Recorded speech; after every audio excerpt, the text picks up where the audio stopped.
buenas tardes. Gracias a todos por la invitación. Mi nombre es Oscar Rivas y vamos a empezar con el seminario de Conociendo la Propiedad Intelectual. Las reglas que tenemos previstas para el seminario son las siguientes. Primero, por favor, no se queden con ninguna duda. El segundo, pueden preguntar en cualquier momento, ya sea por vía chat o pueden solicitar que se les habilite el audio. Y entre más interactiva sea la presentación, pues será mucho más divertida y más amena. Entonces, vamos a comenzar.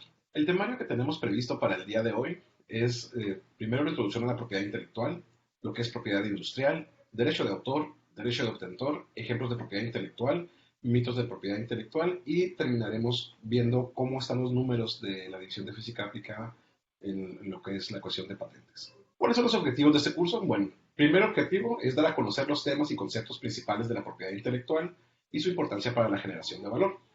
Asimismo, como informar sobre las principales figuras de propiedad intelectual y concientizar a la audiencia sobre el valor que la propiedad intelectual genera.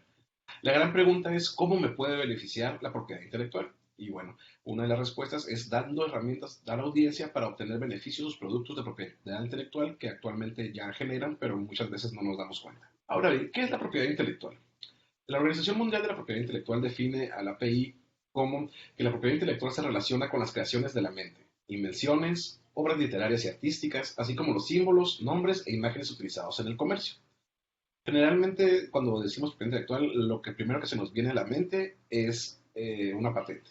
Sin embargo, no son todas las figuras que existen. También están los derechos de autor, los derechos de obtentor, los diseños industriales, los modelos industriales, los modelos de utilidad, el secreto industrial, y todos esos vamos a verlos cada uno y cuáles son sus particularidades y peculiaridades. Como definiciones generales, y algo que es muy importante hacer la definición y la división, es que el autor es una persona creadora original de alguna obra literaria o artística, mientras que el inventor es la persona creadora de alguna invención. Y aquí tenemos los dos ejemplos, uno de Sir William Shakespeare, que era un dramaturgo y un gran escritor, y otro que es Nikola Tesla, que es un gran inventor en el área de lo que es todo lo de energía y electricidad. Bueno, entonces es muy importante definir que un autor genera y crea obras y un inventor es la que crea invenciones. Como dato interesante es que muchos nombres propios han sido nombres de autor, esto es decir, que han sido creados para alguna obra literaria o artística y después se populariza tanto que lo usan como nombre común de uso. Entonces, si alguno de ustedes tiene alguno de estos nombres, es posible que no lo supieran, pero su nombre es de autor.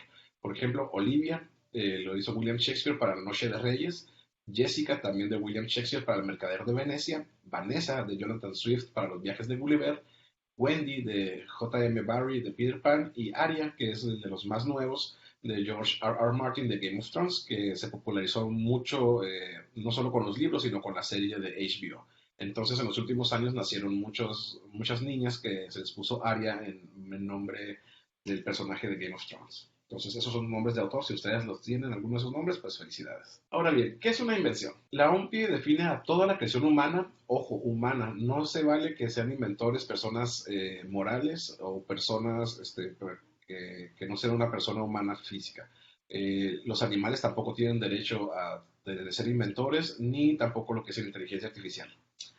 En este caso, volvemos a la definición, que es toda creación humana que parte de una idea y permite en la práctica transformar los materiales y o la energía para tres cosas importantes. Primero, su aprovechamiento por el hombre. Segundo, dar solución a un problema determinado. Y tercero, si ya existe esa solución de un problema determinado, contribuir a mejorar el estado de la técnica. Ahora bien, el marco jurídico mexicano, que es las leyes que nos rigen, se divide en la propiedad intelectual en tres partes. Primero, la propiedad industrial, luego el derecho de autor y por último el derecho de obtentor.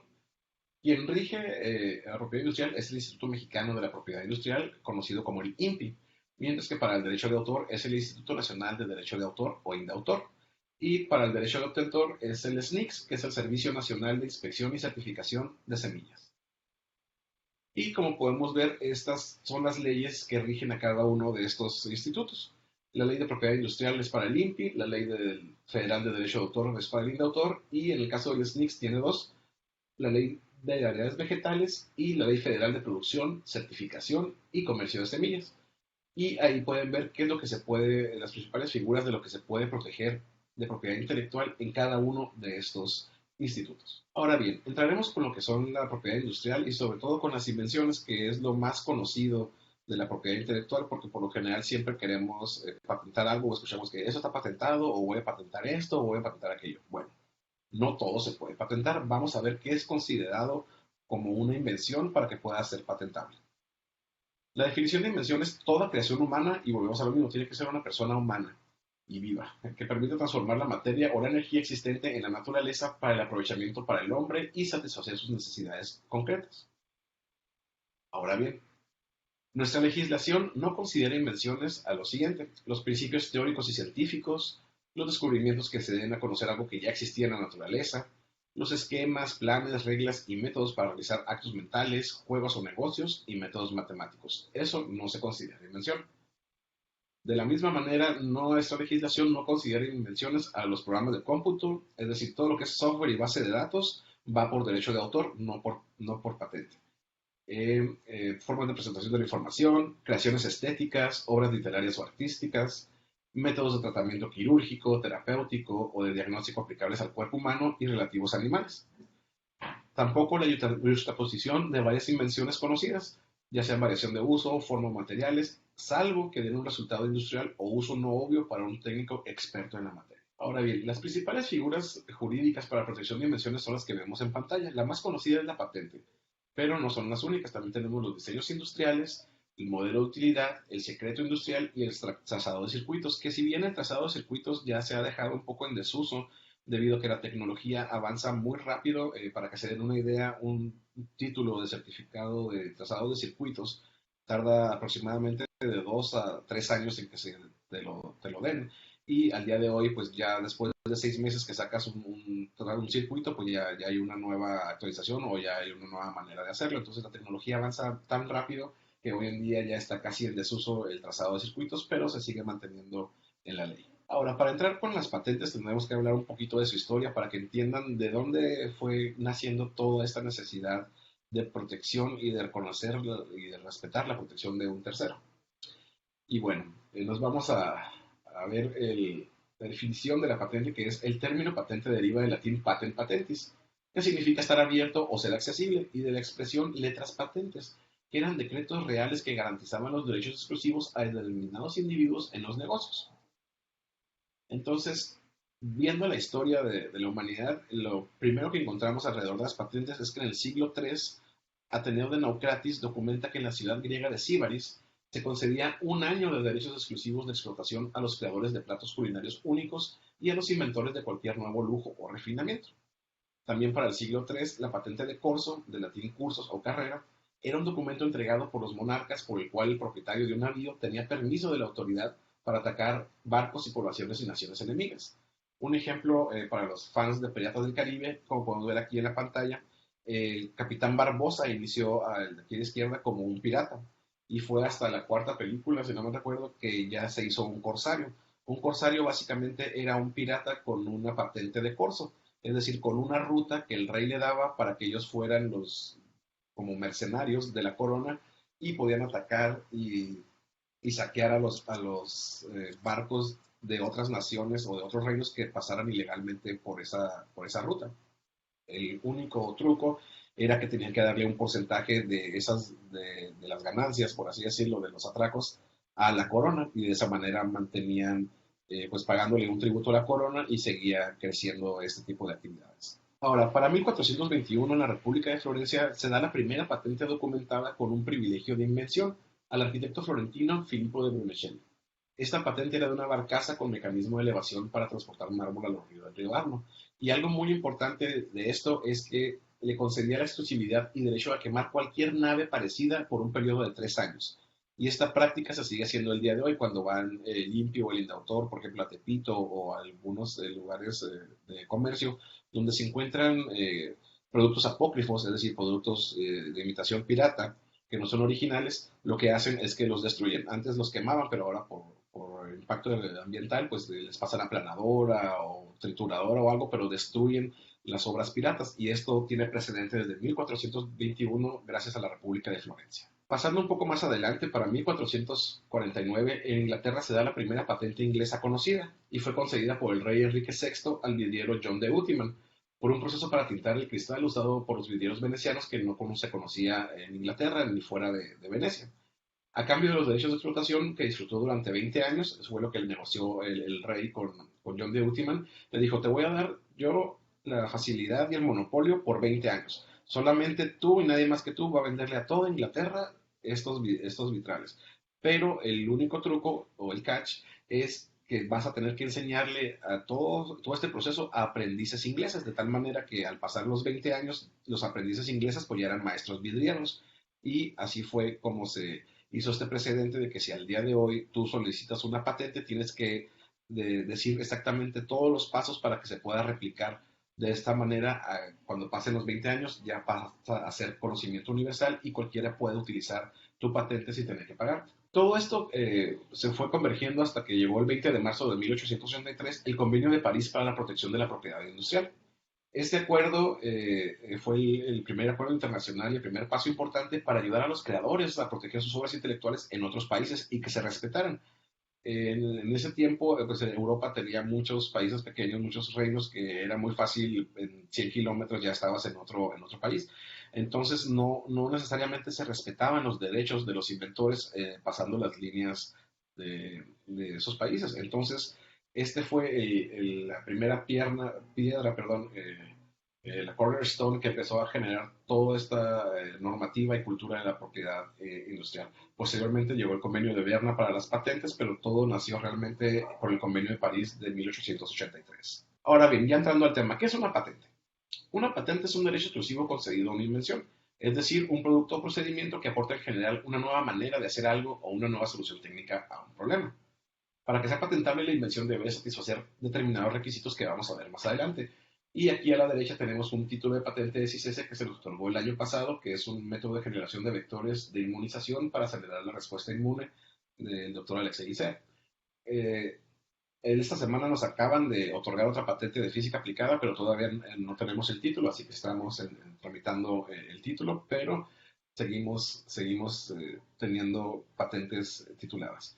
¿Cuánto dura una patente? Bueno, son 20 años no renovables. Una vez caducada, es parte del conocimiento universal y puede ser utilizada por cualquiera sin tener que pagar ni un 5. Para que sea patentable una invención se requiere cumplir con las siguientes tres condiciones. Primero, novedad mundial, que no exista nada igual o parecido en ningún lado del mundo. Segunda es que tenga actividad de inventiva y esto significa que tenga un proceso científico o tecnológico de por medio para llegar a ese resultado, que no sea obvio para un experto en la materia.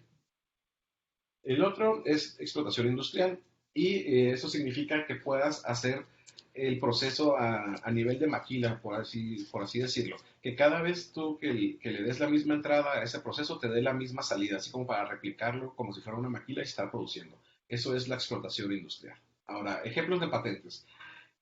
Hay muchos tipos de patentes, pero esas son las principales, que son para una patente de algún dispositivo, algún método o proceso para hacer alguna cosa, o también lo que son las patentes de uso químico, en el caso de la composición química farmacológica, y algo muy interesante que es para los medicamentos, puedes tú aplicar una patente para los usos, o un segundo uso del fármaco, que a veces pues no tienes contemplado.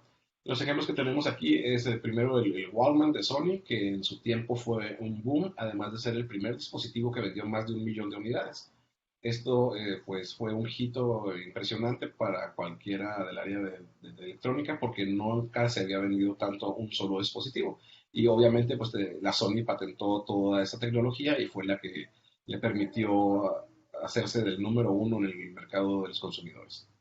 Otro ejemplo, los controles DualSense para la PlayStation 5 tienen muchas patentes, sobre todo de su hardware que tiene feedback áptico. Y esto es decir, que todo lo que haces en el mundo digital o en el mundo virtual de los juegos, se te da un feedback para que lo puedas sentir en el mundo real o atómico, que es donde todos nosotros vivimos. Entonces, esas son también muchas patentes que tiene la Sony alrededor de un control para PlayStation. Otros ejemplos, las patentes que tienen en el iPhone. Se decía que con el primer iPhone tenían más de 400 patentes en la mano, entre propias y licenciadas de otros organismos como Qualcomm, Nokia, Motorola.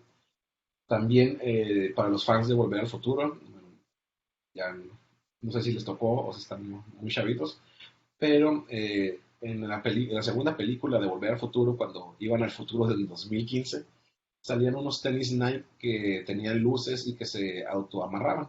Entonces, esto fue un deseo, un sueño guajiro de todos los fans de Volver al Futuro, hasta que después de aproximadamente 25 o 30 años, la Nike lo hizo una realidad. Y son esos tenis que aparecen aquí en la pantalla arriba a la derecha, que se conectan por medio de USB, se carga una batería que maneja la luz y sobre todo maneja la configuración de cómo te gusta que se amarren los tenis, a qué tan fuerte esté amarrado o tan despacito. Y eso lo hace gracias a una patente que tiene que se llama Automatic Shoelace System y es de la Nike y al día de hoy han sacado 3 ediciones muy limitadas de esos tenis, pero los puedes encontrar en el mercado por aproximadamente entre $1,000 y $2,000 el par. Y por último tenemos lo que son el uso de la composición química de los fármacos o también el uso de los fármacos. Más adelante les voy a dar un ejemplo que va a ser muy conocido. Más ejemplos, toda la tecnología de paneles solares, de la captación de energía, todo eso es susceptible de patentes. También las nuevas tecnologías de iluminación, como los nuevos focos con LED o con alguna OLED o cualquier tipo de tecnología nueva, también es susceptible de ser patentable. La circuitería y arquitectura de los procesadores, de cualquier cosa de electrónica que pues, ustedes tienen más experiencia en ese área, si es nuevo, si tiene actividad inventiva y aplicación industrial, es merecedora de una patente. Y también, por ejemplo, toda la circuitería de los drones, los sistemas de comunicación, las antenas, todo eso también es una posible patente. Y dejamos el caso de Pfizer, por ejemplo, del Viagra. El Viagra originalmente fue sometido como una patente para tratar la hipertensión arterial. Entonces, perdón, la presión arterial. Y lo que se dieron cuenta que en los human trials, al momento de estarles dando Viagra a los pacientes adultos, varones mayores, empezaban a pedir más pastillas. Entonces preguntaban, bueno, ¿por qué quieres más si tú ya tienes tu dosis para la presión? Y dijeron, no, es que uno de los side effects o efectos secundarios es de que estoy volviendo a tener erecciones. Entonces se dieron cuenta que el principal mercado y funcionaba mucho mejor la Viagra para la disfunción eréctil que para tratar la presión de las personas. Entonces se metió una segunda patente de segundo uso para reclamar el uso de disfunción eréctil en el Viagra y pues esa fue la historia de que le permitió a Pfizer posicionarse número uno por muchos años y ser el líder del mercado en este tipo de medicamentos. Entonces, recuerden, si tienen alguna composición química de un fármaco, pueden proteger un segundo o incluso tercer uso. Ahora, no todo se puede patentar y eso es muy importante tomarlo en cuenta. ¿Qué es lo que no se puede patentar según nuestra legislación? Los procesos biológicos para la producción y propagación de plantas y animales, el material biológico y genético, las razas animales, el cuerpo humano y las partes vivas que lo componen, las variedades vegetales y, como ya se había mencionado, tampoco el software. El software, por general, solamente en Estados Unidos es quien lo puedes patentar. En la mayoría parte del mundo que utilizamos el sistema tradicional de propiedad intelectual, el software va por derecho de autor. Ahora pasamos por lo que es el modelo de utilidad. Es otra figura jurídica. ¿Qué es un modelo de utilidad? Está definido como las mejoras que dan una nueva funcionalidad de utensilios, aparatos, dispositivos, herramientas o maquinarias a fin de facilitar la vida diaria. Aquí podemos ver un título de modelo de utilidad que es de CISES de la Tierra, de aquí de CISES, de un modelo que fue una inversión 100% de CISES. Lo vamos a ver más adelante. Aquí está más grande el título, como pueden ver. Se solicitó el Halloween del 2016 y se obtuvo el título hasta el 8 de noviembre del 2019. Entonces son varios años que tienen que hacer la evaluación para ver que tu invención cumpla con los requisitos que solicita cada una de las figuras. En el caso del modelo de utilidad son 10 años lo que dura, no renovables. Igual, una vez caducada, cualquiera lo puede utilizar sin tener que pagar ninguna regalía o ningún licenciamiento. Y para esto se requiere solamente dos condiciones. Uno que es novedad mundial y la otra que es la explotación industrial. Es decir, aquí no te pide actividad inventiva, por lo tanto es mucho más laxo y más rápido la evaluación. Este es el ejemplo que tenemos de aquí de CISESE, que es el MX4264, un aparato vibratorio para la calibración de equipo sismológico. Y como les comento, es una dimensión totalmente 100% de CISESE, de salida del laboratorio, y bueno, se hizo la protección, y al día de hoy tenemos ese título de modelo de utilidad. Otros ejemplos de modelo de utilidad es el abatelenguas con caramelo. A un pediatra se le ocurrió hacer un abatelenguas con un sabor a caramelo para que pudieran ponérselo en la boca a sus pacientes niños, infantes, y entonces pues ya no le hacían caras porque pues no les sabía horrible a la madera como tradicionalmente es un abatelenguas. Entonces los niños felices se dejaban hacer la revisión sin ningún problema y pues todavía se quedaban con su paletita de regalo. Otro ejemplo, sacacorchos de dos pasos, el encendedor con destapador integrado, la memoria USB con destapador integrado, el mesabanco, que pues su nombre lo dice, es una mesa y un banco, pero a alguien se le ocurrió juntar y ¡pum! Mesabanco. Y por último tenemos lo que es el lápiz. El lápiz con borrador, aquí la invención no es todo el chunche, como podemos ver, lo que se protegió en el caso de lo que le apoyó a la Dixon Ticonderoga a ser el número uno, es que se protegió este dispositivo que es lo que une al borrador con el lápiz. Entonces, esto tan minúsculo fue lo que le permitió a las compañías de lápiz a generar mucha riqueza y que hacerse el número uno porque antes era el borrador y el lápiz por separado, pero pues ahora ya podías tener algo junto, lo cual se le fue merecedor a un modelo de utilidad. Ahora, pasamos con otra figura que es el diseño industrial, que son creaciones que combinan líneas, formas o figuras y sirven de patrón o molde para fabricar productos en serie. Se dividen en dos categorías, dibujo industrial para dos dimensiones y modelo industrial para tres dimensiones. ¿Cuánto tiempo duran? Son 25 años no renovables. Una vez caducada es parte del conocimiento universal y puede ser utilizada por cualquiera sin tener que pagar.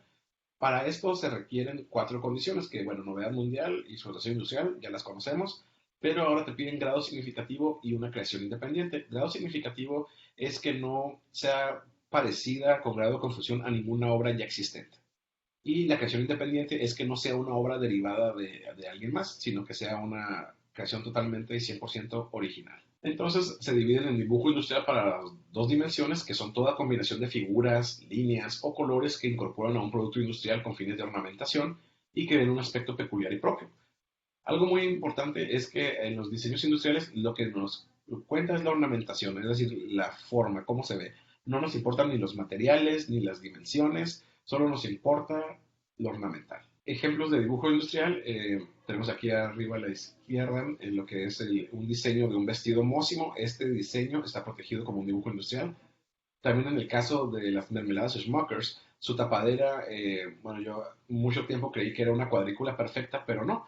Resulta que tiene un patrón muy específico que, según las Smuckers, se trata de evocar a cuando vas a hacer un picnic y llevas tu mantelito y lo avientas al zacate. Cuando se hace esa elongación por el aire del mantel, eso es lo que quieren capturar en las tapaderas de la mermelada y está protegido como un dibujo industrial para que nadie más que hace mermeladas pueda utilizar esa tapadera. Más acá tenemos aquí arriba a la derecha otro ejemplo de una cortina que tiene un árbol pintado, un árbol otoñal, que si lo ves desde adentro, pues dices, ay, afuera está en el jardín un árbol muy grandote y muy bonito ya perdiendo sus hojas, pero no, resulta que solamente es la impresión. Quitas la cortina y pues obviamente no hay ningún árbol detrás y está también protegido. Aquí abajo a la izquierda vemos pues un poquito más ya no estamos por Navidad, pero en la temporada de Navidad también se puede proteger, bueno, está protegido este patrón para este tipo de papel. O para las artesanías que se hacen, también los patrones de dibujo que se hacen puede ser protección por dibujo industrial. Y por último, tenemos el pattern de Louis Vuitton, que lo tiene protegido para que nadie use productos con este patrón. Y obviamente si alguien saca eso, pues va directamente para una demanda. Ahora bien, pasamos con el modelo industrial que es en tercera dimensión y están constituidos por toda la forma tridimensional que sirva de tipo o patrón para la fabricación de un producto industrial que le dé apariencia especial en cuanto no implique efectos técnicos. Entonces aquí tenemos unos ejemplos y son del CISES. Estos son del equipo del doctor Salvador Villarreal y su equipo de ARCS. Forma parte de un paquete tecnológico de e-salud llamado A Prevenir y que ha sido licenciado exitosamente. Los modelos son el MX 48641 y 642. El primero es modelo industrial de dispositivo para determinar circunferencias corporales y el segundo es el modelo industrial de estación para muestreo y o determinación de información clínica. Esto, como les comento, aunado a una patente, a dos derechos de autor de software, es lo que es el paquete tecnológico de e-salud a prevenir, del doctor Salvador Villarreal. y son invenciones 100% decisas. Otros ejemplos de modelos industriales es, para los que les gustan los dulces, la paletita de lote que viene enchilada de Vero, de Dulces Vero, esa está protegida para que nadie más le pueda utilizar un diseño de este tipo en las paletas. Ahora bien, el otro ejemplo que tenemos aquí es para los que tenemos departamentos, oficinas o casitas chiquitas. Esta es una sala de té que es armable y como tipo así puzzle o Tetris. Y está muy suave porque pues llega la visita y la desarmas y ya tienes tu salita con tu mesita ahí para pues, tomar el té o para jugar cartas o qué sé yo. Se va a la visita y lo vuelves a armar. Entonces, esto está protegido como un modelo industrial. Asimismo, casi todos los diseños que hacen de dispositivos de la Apple están protegidos tridimensionalmente para que no se los piratee principalmente la Samsung. Y otro ejemplo que tenemos aquí abajo es de una taza que tiene una asa muy particular. Como podemos ver, no es la asa normal que todos conocemos y esto es lo que le da la unicidad a este diseño de tal manera que puede ser protegido tridimensionalmente. Ahora bien, pasemos con otra figura que es el secreto industrial.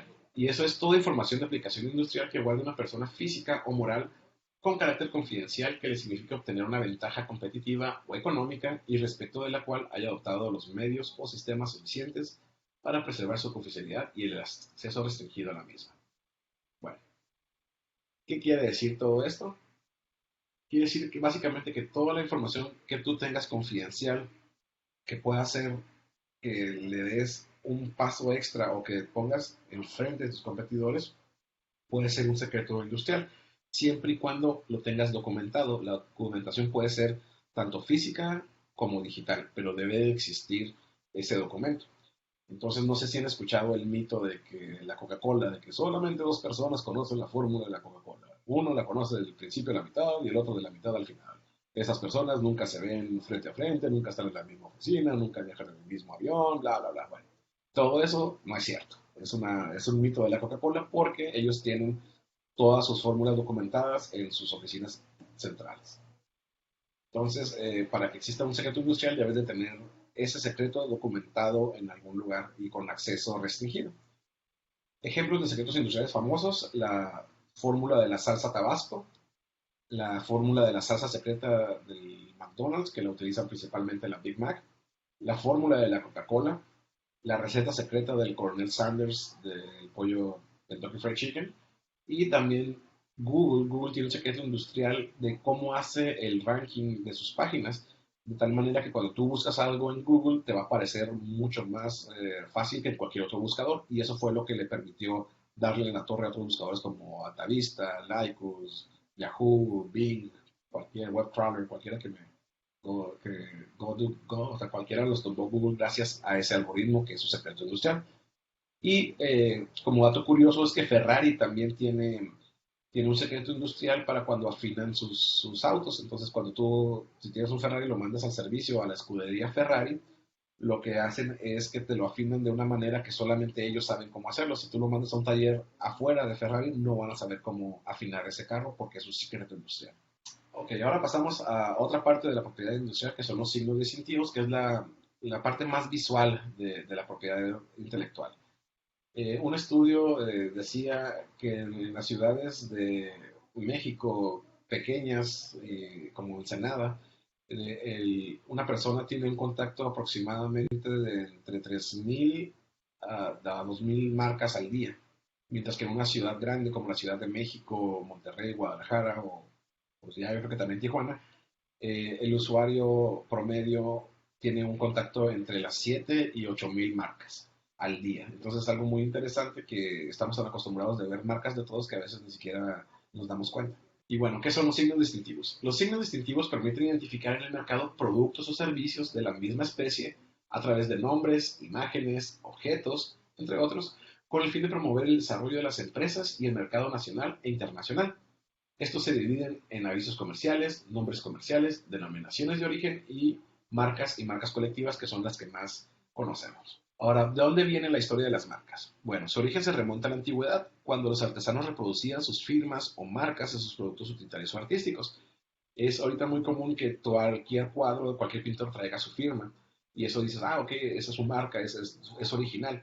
En el tiempo, mucho tiempo, cuando estaba, por ejemplo, Miguel Ángel, el gran escultor y artista, él se dice que todas sus esculturas en la base, en la que tocaba el suelo, le ponía el símbolo del mazo de Miguel Ángel, que son tres círculos concéntricos. Este mazo de Miguel Ángel era la marca de Miguel Ángel. Entonces, si tú tenías una escultura y decías que era de Miguel Ángel, decía, bueno, a ver, enséñame la marca de Miguel Ángel. Entonces, si ya volteabas la escultura y veías que la base traía el, el mazo de Miguel Ángel, que eran los tres círculos concéntricos, entonces decían, ah, sí, sí es original porque tiene la marca de Miguel Ángel. Todo eso fue evolucionando hasta que el día de hoy tenemos el sistema marcario como todos lo conocemos. ¿Qué es lo que se puede proteger como marca en México? Bueno, se dividen en marcas tradicionales y las no tradicionales. Básicamente, esas son las grandes categorías y ahorita vamos a ver cuáles son ejemplos y los tipos de cada uno de ellos. La marca tradicional, por lo general, es una combinación de palabras, números y colores, o también de logotipos. Algo muy interesante y importante es que si tú haces un registro de marca, tienes ese registro en todo el país. Ejemplos de marcas tradicionales, tenemos las de arriba que tienen un elemento gráfico, pero no tienen ningún elemento tipográfico, es decir, que no tienen letra. Tenemos también las que son solamente puras letras, como Nike, Apple, Sony, Coca-Cola, iPhone. Y tenemos también lo que son mixtos, como por ejemplo la Ford, la Coca-Cola o el mismo logo del CISES, que tiene un elemento gráfico y aparte una tipografía muy única. Eso es susceptible a ser protegible por marca. Como marcas no tradicionales están la holográfica, la tridimensional, la olfativa, marca sonora. Algo muy interesante es que la primera marca de olor en México es la de Play-Doh. El primer registro de marca que se puede oler es Play-Doh porque pues, como sabrán los que han utilizado Play-Doh, tiene un olor muy, muy particular e incluso agradable. Entonces fue tanto el amor a ese olor que incluso sacaron perfumes y fragancias con el olor a Play-Doh hasta que Play-Doh dijo, no, pues mejor lo registro como marca para que nadie más me use ese olor en algún otro producto. La segunda marca de olor registrada en México es Bubble Gummers, que son, dijera Chabelo, los zapatitos más chavitos. Y esos son unos zapatos para bebés y para niños, los cuales tienen, si los agarras y los hueles por dentro, tienen un olor muy rico a chicle. Y ese olor es el que está protegido. De la misma manera, la marca de sonido del rugido del tigre de Metro Goldwyn Mayer que vemos aquí abajo a la izquierda de la pantalla, bueno, esto también es susceptible a protección de marca sonora. Otros ejemplos son la marca tridimensional de la lata botella de Jumex, la botella de la Coca-Cola, la botella de Pinol, la botella de Yakult, el envase del perfume de Hugo Boss, que en su tiempo fue un furor porque cambió todo el paradigma de cómo debería ser una botella de perfume. Asimismo, se puede proteger lo que son los hologramas y todas sus transiciones o sus frames. Y como también dato interesante, Ricolino tiene protegida la marca tridimensional de la paleta payaso para que nadie más saque paletas con ese diseño. Y bueno, no sé si habrán oído, pero Ricolino le pertenecía a la Bimbo y la Bimbo acaba de vender Ricolino a Mondelez Internacional, que pues vamos a ver cómo salen las nuevas producciones de las paletas payaso para ver si las siguen haciendo así todas diferentes o si se van a respetar el diseño original. Por último tenemos a Ferrero Rocher, que eso también es un uso de la imagen de marca, de tal manera que es la presentación que dan al público. Por eso no vemos en los mercados otro tipo de chocolates que vengan empacados de esa manera, porque está protegido por la Ferrero Rocher. Como comercial, esas son algunas de las marcas del CICESE que tiene protegidas y algunas están en varias clases y es para diferentes tipos de servicios o productos. Ahora bien, pasamos a la denominación de origen, que es el nombre de un país, una región o un lugar determinado que se utilizan para designar a un producto originario cuyas cualidades y características se deben exclusivamente al medio geográfico, incluidos factores naturales como geografía, clima o materia prima, y también los factores humanos, como mano de obra, arte, ingenio y tradición, entre otros. Como dato interesante es que todas las denominaciones de origen le pertenecen al gobierno federal, no le pueden pertenecer a un particular o a alguna empresa. Tienen que ser siempre del gobierno federal y ellos ya designan algún consejo el cual va a regir a cada una de las denominaciones de origen. El más conocido es el tequila, con el CRT, que es el Consejo Regulador del Tequila. Entonces, para que tú tengas una bebida alcohólica que le quieras denominar tequila, tiene que estar primero que sea de tequila proveniente de un agave azul, Tequilana Weber. que es la variedad vegetal de la cual se puede generar el tequila. Y además tienes que estar en la zona geográfica cerca de la ciudad de Tequila, Jalisco, para que pueda ser considerado como tequila. Y obviamente tiene ciertos requisitos de calidad. Si tú quieres hacer un tequila aquí, por ejemplo, en Ensenada, usando la misma variedad vegetal, lo máximo que podría decir es que es un licor de agave, más no le podrías llamar tequila. Y si obviamente si lo quieres hacer fuera de México, pues olvídate, porque tequila solamente se puede producir dentro de México y en algunas zonas geográficas. En la pantalla vemos las otras denominaciones de origen que tenemos en el país, pero pues la principal y la más conocida es el tequila. También está el mezcal, talavera, olinalá, raicilla, bacanora, yahualica, charanda, sotol, café pluma, cacao grijalva, mango ataulfo del Solonusco de Chiapas, el café de Chiapas, el chile habanero de la península de Yucatán, la vainilla de Papantla, donde sus hijos vuelan, el árbol de Chiapas, el café de Veracruz y el arroz del estado de Morelos. Entonces, todas esas son denominaciones de origen que solamente en México se pueden producir. Ahora bien, pasemos a la otra parte de la propiedad intelectual, que es la parte más romántica. Si bien la propiedad industrial está vista o considerada para la industria, para los comercios, el derecho de autor está más bien concebido para lo que son la protección de los autores como personas. ¿Y qué es el derecho de autor? Bueno, es un término jurídico que describe los derechos concedidos a los creadores en sus obras literarias y artísticas.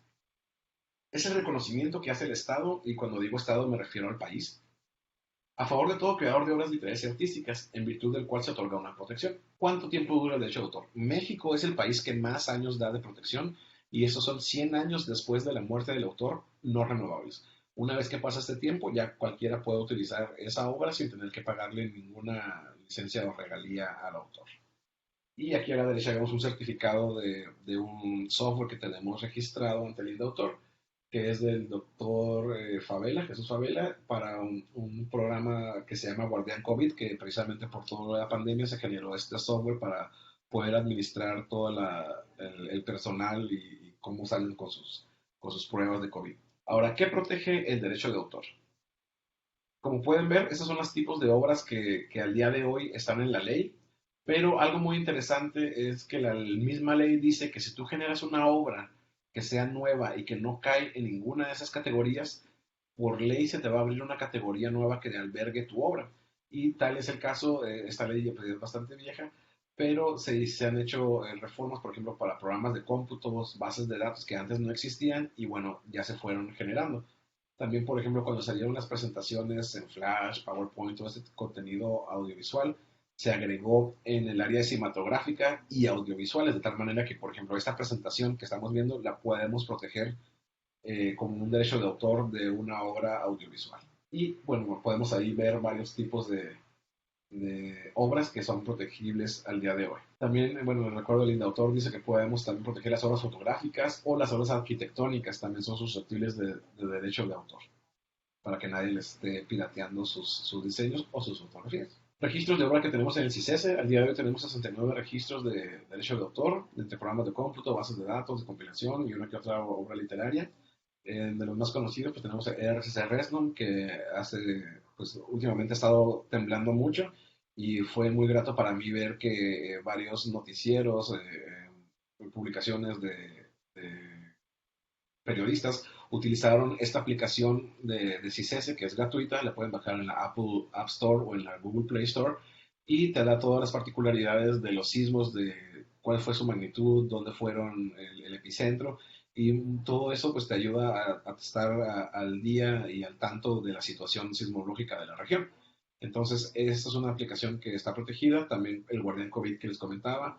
De parte de la UT3 de Nayarit tenemos un software que se llama Healthy Lunch, que es para ayudar a manera de juego con gamification, todo lo que es la nutrición de los niños, cómo deben de comer, hacer ejercicio y todo eso, y son una serie de programas que se van haciendo a forma de juego para darle esta cultura de alimentarse bien a los jóvenes y a los niños.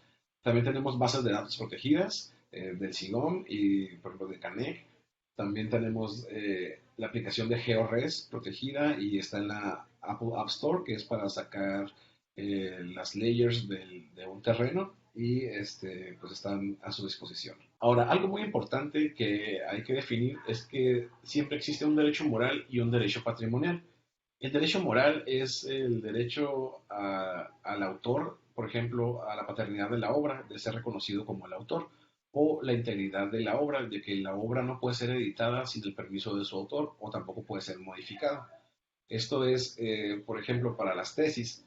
Las tesis del estudiante, el derecho moral le pertenece al estudiante, pero el derecho patrimonial, que es la reproducción de la obra, el derecho de reproducirla en cualquier medio, o los derechos de explotación de quién puede publicarla o quién puede lucrar con ella, eso le pertenecen a la institución.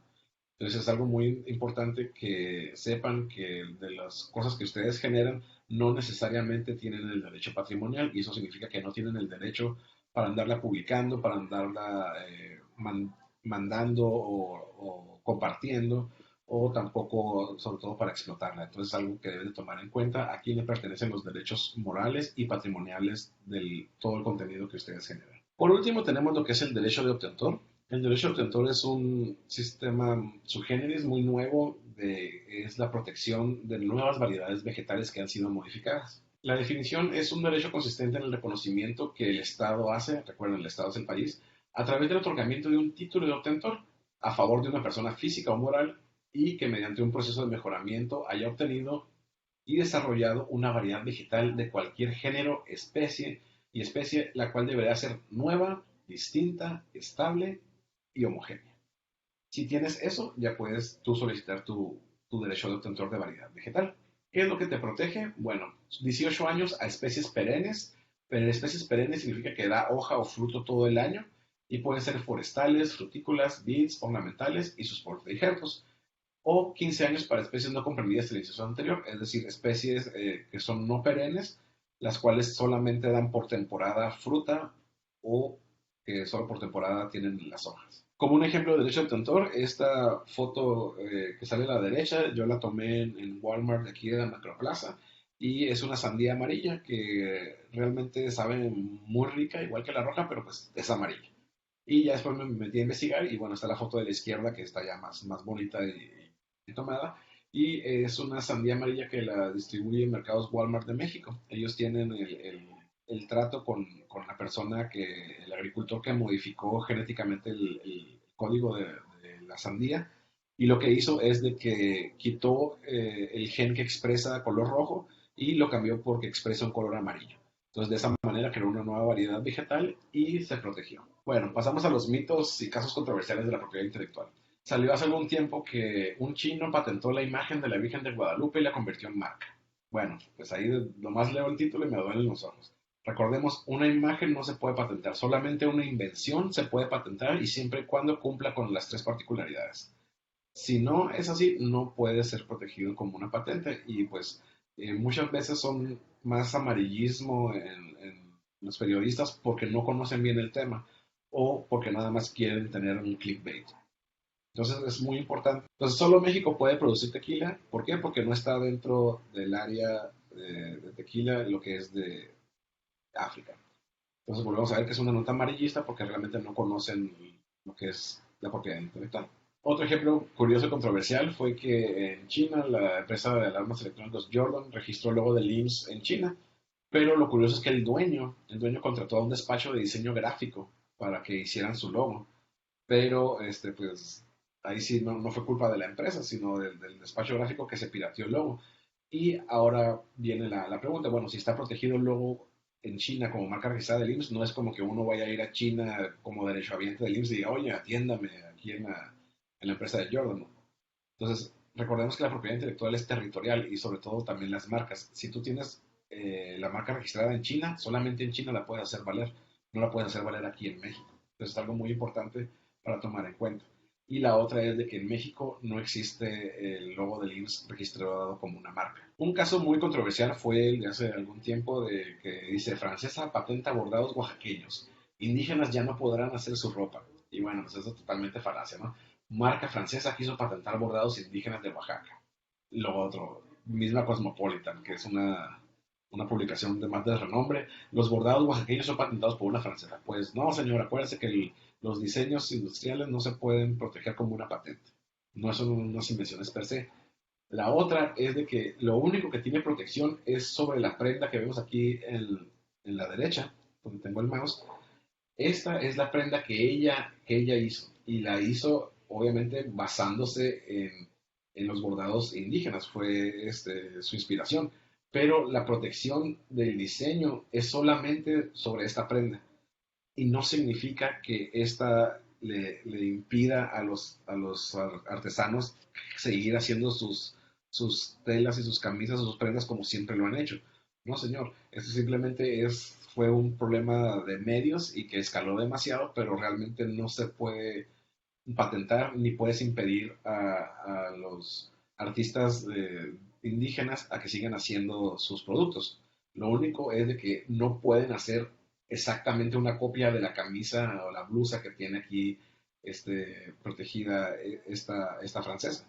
Pero fuera de ello, realmente no le afecta en nada. Pero volvemos a lo mismo, es parte del desconocimiento de las leyes y cómo se aplican las diferentes figuras de propiedad intelectual. Ya casi para terminar, les quiero dar un comercial del Innovation Global Index, que hace unos meses salió la publicación de 2021 y como podemos ver, las primeras 9 empresas son de base tecnológica y llega Pfizer, que pues, gracias a la pandemia mucho se invirtió en salud y bueno, está ahorita en el número 10. Los sectores de innovación que más crecieron, gracias también a la pandemia, pues fue la tecnología, los servicios de consumidores por ejemplo, conozco a mucha gente que gracias a la pandemia se animó por primera vez a pedir algo de comercio electrónico, ya sea en Amazon, en eBay, en Costco online, en Walmart online, en Sam's Club online. Es realmente algo muy bueno porque ya se están animando a utilizar la tecnología al día a día. También el healthcare subió por lo de la pandemia muchísimo. Todo lo que es transportation y energía también subió y obviamente los medios y las telecomunicaciones. Entonces, al día de hoy, así es como están los más grandes sectores del mercado que pueden atacar ustedes con sus investigaciones o con sus trabajos incluso de tesis. Como dato curioso es que las compañías que son más innovadoras, es decir, que generan algo nuevo y lo protegen como propiedad intelectual, son los que tienen más retorno de inversión y eso pues es muy atractivo para cualquier inversionista o para incluso los dueños de las empresas. Entonces, gracias a esta gráfica podemos ver que entre más innoves como compañía, como empresa, pues vas a tener un retorno de inversión mucho más atractivo y más rápido. Ahora, ¿cómo está la DFA y la propiedad intelectual como parte del comercial? Bueno, al día de hoy tiene 14 patentes otorgadas, 7 derechos de autor, 2 diseños industriales y 3 patentes en trámite. De esas 3 patentes en trámite, una es la que les comento que ya pasó a titulación, pero como todavía no se ha expedido el título, todavía no podemos presumirla. Hice un ejercicio en el área de electrónica y telecomunicaciones de hacer una búsqueda tecnológica para ver cuáles eran los principales dominios de la tecnología o los campos de la tecnología que se están explotando y patentando y sobre todo donde hay más negocio al día de hoy. Entre más oscuro está, significa que está más condensado y que tienen mucho más casos. Y como podemos ver, Computer Technology es el número 1, seguido por Audiovisual Technology y bueno, semiconductores, telecomunicaciones, aparatos eléctricos y de maquinaria, eh, measurement, optics, comunicación digital. Esos son los sectores al día de hoy que más patentes tienen y que se está invirtiendo en ellos. Entonces, si sus temas de tesis están en alguno de estos dominios de la tecnología o campos de la tecnología, es muy bueno porque están en lo que digamos, están en la onda tecnológica que deben de estar. Los principales mercados para las patentes de electrónica y telecomunicación son China, Estados Unidos, y como vamos a ver a continuación, estas son las familias de patentes que existen. China tiene 56.248, seguida por Estados Unidos de 29.831 y Japón con 19.036. Entonces, esos son los principales países y los principales mercados a nivel global que están apostándole mucho a las áreas de electrónica y telecomunicación y a sus invenciones. Esos son los principales inventores que, como podemos ver, la mayoría son de origen asiático.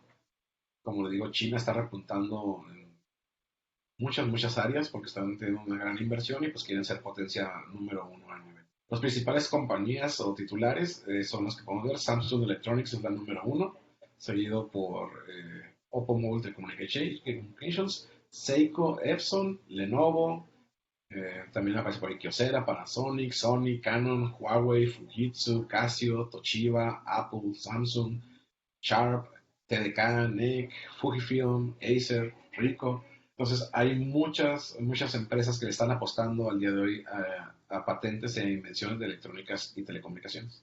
Esta es la tendencia de inversión de los últimos 20 años. Como pueden ver, en 2015 tuvo un repunte, pero pues bueno, por la pandemia todos los mercados internacionales colapsaron y se ve este detrimento que se fue casi hacia el suelo, pero ahorita ya se están reactivando otra vez y ya están invirtiendo bastante más que hace un año por lo de la pandemia. Por mi parte sería todo. Si tienen preguntas, dudas, Mi pregunta va enfocada hacia el secreto industrial, me parece que es el término. sí. Eh, Mi pregunta es, si hay un trabajador en X empresa que ya tiene mucho conocimiento sobre algún tema, sobre algún procedimiento, sobre alguna forma de hacer las cosas, y en algún momento decide salir de esa empresa, eh, ¿qué tan, cómo podría proteger la empresa de la que salió esa empresa X contra que por ejemplo, el empleado, pongo como tres ejemplos, quizás uno donde de plano el empleado utiliza todo su conocimiento, lo documenta en esta nueva empresa y sigue haciendo lo mismo que hacía en la otra empresa.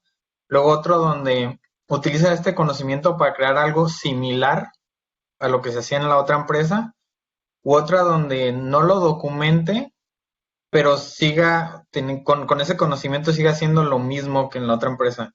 O sea, Sí, ya te entendí. Pues mira, todo esto depende del contrato. Si tiene el contrato las cláusulas de confidencialidad y de que todo lo que genera se le dé por escrito que es un secreto industrial y que no tiene el derecho a replicarlo o a difundirlo o a divulgarlo por ningún medio, con eso legalmente tú como empresa puedes demandarlo o incluso hasta es motivo de cárcel para este empleado porque está adquiriendo el conocimiento y llevándoselo de una forma ilegal. No sé si con eso respondo de tu pregunta.